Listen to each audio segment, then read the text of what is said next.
Kuna mbunge ambaye mwaka 2025 Chama cha Mapinduzi hasa kamati ya siasa ya mkoa wa Songwe ilipopitisha jina lake na nyewe mkaunga mkono, ndugu yangu papa mtu ya Kosovo, mtu ya Makuta,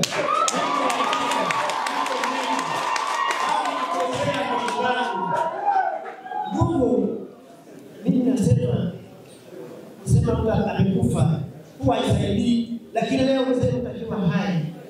Kuna wakati wale kuzungumza kwamba ni mtu ambaye hii barabara yetu ya Mbalizi kuja Songwe, kuna siku moja mwingine amekaa analia machozi, lakini inshallah katika ilani ya uchaguzi ya 2020 iliingizwa katika utekelezaji wa ujenzi kwa kiwango cha lami, na Mungu amejalia inakwenda kuanza kilomita 50 kama sisi mwanadamu kama tunasema. Nataka nini wana Songwe? Amezungumza kwenye kituo wa wilaya. Mnataka nini? Wanasema, waswali wanasema ndege mkononi ni ndege aliye bora kuliko ndege wa msituni. Hiyo mtasimamia wenyewe wataka kusaidia. Ndugu alikuwa mtu ambaye katika vikao vya chama na serikali hasa halmashauri ya mkoa hajawahi kukosa hata siku moja, na baadhi ya wabunge wachache na lakini ndugu pia katika vikao vya kamati ya siasa alikuwa akifadhili kwa 100%.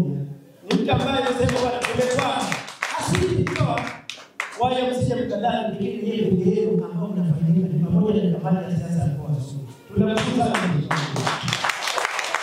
Lakini pia hata makanisa yakiwemo makanisa yote Assemblies of God, Church of God, Latin Church, Roman Catholic, hata madhehebu ya Islam yakiwemo ya Sunni, Shia, yote ndugu yetu Mungu ametia mkono wake pale. Sasa mnataka nini?